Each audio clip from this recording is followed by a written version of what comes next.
بسم اللہ الرحمن الرحیم۔ کیا واقعی کسی پہاڑ کے اندر حضرت عیسیٰ علیہ السلام کے ایک صحابی آج تک زندہ ہیں؟ کیا یہ ممکن ہے کہ حضرت عیسیٰ علیہ السلام نے اپنے دست مبارک سے دعا کر کے کسی انسان کو قیامت تک کے لیے محفوظ کر دیا ہو؟ کیا قرب قیامت کی عظیم نشانیاں کسی ایسے شخص نے بیان کی جو خود حضرت عیسیٰ علیہ السلام کے ہمراہ رہا ہو؟ اور کیا یہ حقیقت ہے کہ امام مہدی علیہ السلام کے ساتھ حضرت عیسیٰ علیہ السلام دوبارہ زمین پر تشریف لائیں گے؟ تو ناظرین، یہ سوالات انسان کے دل اور دماغ کو ہلا کر رکھ دیتے ہیں۔ سوچ کی دنیا میں ایک طوفان برپا ہو جاتا ہے کہ کیا تاریخ انسانیت میں واقعی ایسے حیران کن واقعات رونما ہو چکے ہیں جو عقل کی حدوں سے ماورا ہیں۔ حضرت عیسیٰ علیہ السلام وہ عظیم نبی ہیں جنہیں اللہ نے اپنی قدرت کاملہ سے آسمانوں پر اٹھا لیا اور جن کے دوبارہ نزول کا وعدہ خود رب کائنات نے فرمایا، مگر ایک راز ایسا ہے جس سے بہت کم لوگ واقف ہیں کہ حضرت عیسیٰ علیہ السلام کے چند خاص ساتھی ایسے بھی تھے جو ان کے ہمراہ سفر کرتے، اپنی خدمات انجام دیتے اور ان کی زبان مبارک سے آنے والے آخری نبی کی بشارتیں سنتے۔ انہی میں سے ایک صحابی کا حیرت انگیز قصہ ہے جو ایک پہاڑ کے اندر صدیوں تک پوشیدہ رہا اور پھر خلافت فاروقی کے دور میں ایک کھلے معجزے کی صورت میں ظاہر ہوا۔ اس شخص نے نہ صرف اذان کے ہر کلمے کی تصدیق کی بلکہ قیامت کی نشانیاں بھی بیان کی اور آنے والے زمانوں کی گواہی دی۔ یہ واقعہ اس حقیقت کو اجاگر کرتا ہے کہ حضرت عیسیٰ علیہ السلام کا نزول آخری نبی حضرت محمد صلی اللہ علیہ وآلہ وسلم کے آخری جانشین کے ساتھ ہوگا اور اسی کے ذریعے دنیا کو عدل و انصاف سے بھر دیا جائے گا۔ ساتھ ہی یہ قصہ قرب قیامت کی ان نشانیوں کی بھی نشاندہی کرتا ہے جو آج ہمارے گرد و پیش میں خاموشی سے ظاہر ہو رہی ہے۔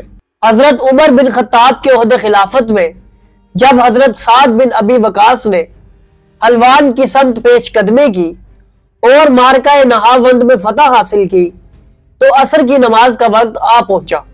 حضرت سعد نے اپنے معزز مؤذن کو اذان دینے کا حکم دیا۔ مؤذن نے جیسے ہی اللہ اکبر کہا، پہاڑ کی جانب سے ایک آواز آئی، تم نے واقعی سب سے بڑے کی کبریائی بیان کی۔ پھر اشہد ان لا الہ الا اللہ پر آواز آئی۔ اس کلمے کو زمین و آسمان کی ہر مخلوق جانتی ہے۔ اور جب اشہد ان محمد الرسول اللہ کہا گیا تو پہاڑ سے صدا آئی، تم نے رسول خدا کی رسالت کی گواہی دی۔ یوں اذان کے ہر کلمے پر پہاڑ سے تصدیق کی آواز بلند ہوتی رہی۔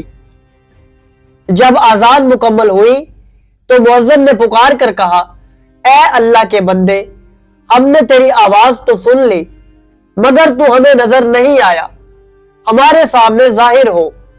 اسی لمحے پہاڑ شک ہوا اور اس میں سے ایک نورانی چہرے والا بزرگ باہر آیا جس کے بال سفید تھے اور چہرہ نور سے منور تھا۔ مؤذن نے پوچھا، اپنا تعارف کرواؤ تاکہ ہم جان سکے تم کون ہو۔ انہوں نے فرمایا، میرا نام رحیم بن سندہ ہے۔ پوچھا گیا، آپ کس قوم سے ہیں؟ جواب دیا، میں حضرت عیسیٰ علیہ السلام کے اصحاب میں سے ہوں۔ انہوں نے بتایا کہ وہ حضرت عیسیٰ علیہ السلام کے ساتھ سفر میں رہے، ان کی خدمات انجام دیتے رہے اور ان کے سامان کی حفاظت کرتے رہے۔ ایک دن حضرت عیسیٰ علیہ السلام نے ان سے فرمایا، کیا تم اللہ سے کوئی دعا کروانا چاہتے ہو؟ انہوں نے عرض کی، جی ہاں، میری ایک آرزو ہے۔ حضرت عیسیٰ علیہ السلام نے فرمایا، بیان کرو۔ انہوں نے کہا، میں نے آپ کی زبان مبارک سے سنا ہے کہ اللہ آپ کو آسمانوں پر اٹھا لے گا اور آپ کے بعد ایک عظیم نبی کو مبعوث کیا جائے گا جن کی آپ بشارت دیتے ہیں، اور پھر آخری زمانے میں آپ دوبارہ نازل فرمائے جائیں گے۔ اس وقت فرشتے سفید گھوڑوں پر ہوں گے، ان کے ہاتھوں میں نیزے ہوں گے، آپ باب حرم پر اتریں گے، ایک ہیبت ناک آواز گونجے گی اور اہل مغرب آپ کے گرد جمع ہوں گے۔ حضرت عیسیٰ علیہ السلام نے فرمایا، تم نے درست بیان کیا، مگر ایک بات اور سن لو، میں اس وقت تنہا نہیں ہوں گا، بلکہ آخری نبی حضرت محمد صلی اللہ علیہ وآلہ وسلم کے آخری جانشین کے ساتھ آؤں گا۔ وہ جھوٹے اور ظالم مدعی کو قتل کرے گا اور ظلم سے بری دنیا کو عدل و انصاف سے بھر دے گا۔ اس پر رحیم بن سندہ نے عرض کیا، میری دعا یہی ہے کہ جب آپ نزول فرمائے تو میں زندہ ہوں تاکہ آپ کی زیارت کر سکوں۔ حضرت عیسیٰ علیہ السلام نے دعا فرمائی، ان کا ہاتھ تھاما اور فرمایا، اس پہاڑ میں قیام اختیار کرو، اللہ تعالیٰ تمہیں لوگوں کی نظروں سے اوجھل رکھے گا۔ امت محمد صلی اللہ علیہ وآلہ وسلم کا ایک لشکر یہاں آئے گا، اور جب تم ان کی اذان سنو گے تو اس کی تصدیق میں آواز دینا۔ انہوں نے پوچھا، وہ مؤذن کون ہوگا؟ حضرت عیسیٰ علیہ السلام نے فرمایا، اس کا نام بدلہ ہوگا، اور میں ان سب کو پہچانتا ہوں۔ اس کے بعد اس بزرگ نے مؤذن سے سوال کیا کہ محمد مصطفیٰ صلی اللہ علیہ وآلہ وسلم کہاں ہیں؟ جواب ملا، وہ دنیا سے پردہ فرما چکے ہیں۔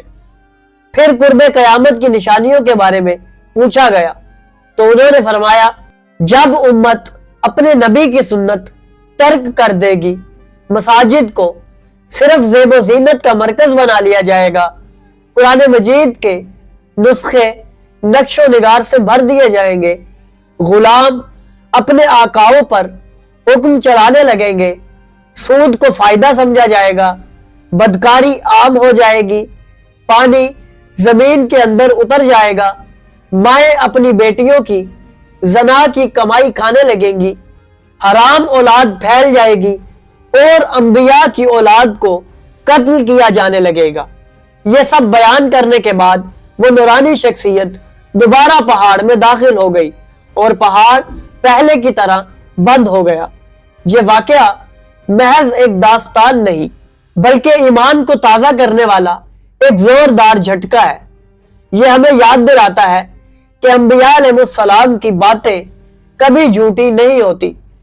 حضرت عیسیٰ علیہ السلام کا نزول، آخری نبی حضرت محمد صلی اللہ علیہ وآلہ وسلم کے آخری جانشین کے ساتھ ظلم کا خاتمہ اور عدل کا قیام ایک اٹل حقیقت ہے، اور جن نشانیوں کا ذکر اس صحابی نے کیا وہ آج ہمارے سامنے ایک ایک کر کے ظاہر ہو رہی ہیں۔ اب یہ ہم پر ہے کہ ہم ان نشانیوں سے کیسے سبق حاصل کریں اور اپنی زندگی کو درست سمت میں لے جائیں، کیونکہ وہ گھڑی قریب ہے جب پردے ہٹ جائیں گے اور پھر پلٹنے کا کوئی راستہ باقی نہیں رہے گا۔ تو ناظرین، ہم اپنے چینل پر اس سے پہلے بھی قیامت کی نشانیوں پر ایک مکمل ویڈیو اپلوڈ کر چکے ہیں، جسے آپ بآسانی ہمارے چینل پر ملاحظہ کر سکتے ہیں۔